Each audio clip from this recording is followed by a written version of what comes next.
Hi everybody, welcome back for another episode of Dad Gym Life. I'm Bill Hassler, and don't be the limiting factor.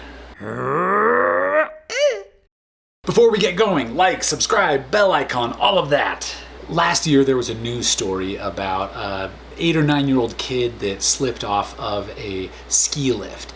And he's hanging on, and he is trying not to fall, and there was an adult there, but they couldn't pull him up, and a bunch of heroic 14-year-olds went and pulled up a boundary fence and brought it over and pulled it out so that this kid could drop and have a cushion, and he did, and he was fine, and it's a great story.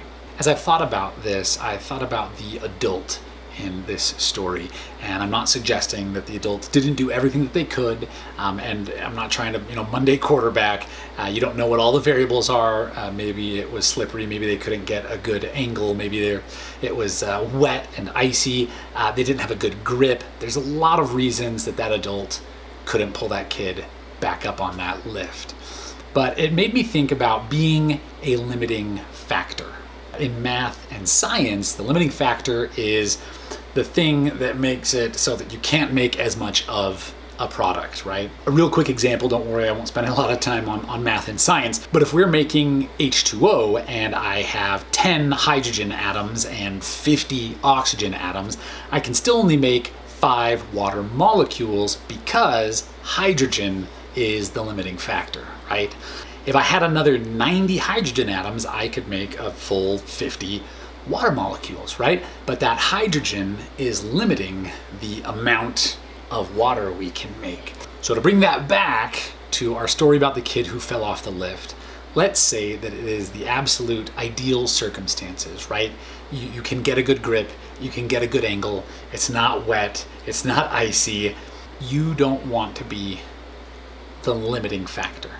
One of the many reasons that I work out is so that I can be ready in the event of an emergency. I would hate for there to be an emergency where I'm not able to help because I haven't taken care of my body. I remember I was talking to a friend of mine years ago, and he asked me why I train fighting, right?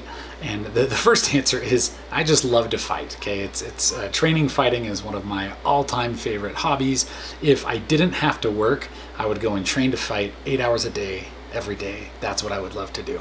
But a secondary reason for me training to fight is that what if, right? And I asked him, so what if there's an emergency and you need to protect your family and you haven't trained to fight?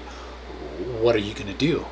And he says, well, I figure I'll just get that surge of adrenaline and I'll just rise to the occasion. And I just laughed and was like, I don't think that's how that works. And I recently heard a quote that I think perfectly explains it. It says, you will not rise to the occasion, you will fall to the level of your training.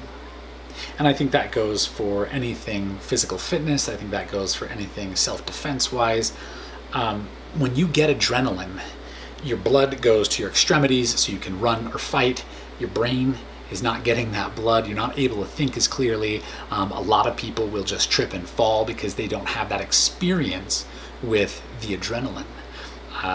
When you train to fight, you have a lot of experiences with adrenaline, and you learn to recognize it, and you learn how to channel it and use it. And there is, adrenaline dump is a real thing. If you haven't heard of that before, it's a real thing. It's after the event is over and you collapse. If you have a lot of experience with adrenaline, then it's less likely, right? So I turn it over to you. Do you think that physical fitness is important for emergency preparedness?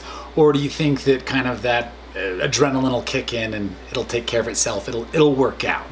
So let me know in the comments below, and if you haven't seen them yet, I've got a video on why you need to work out, and you should watch that here, and I have a video on why kids need to play sports, and you should watch that here.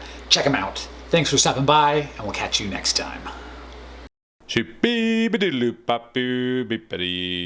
videos.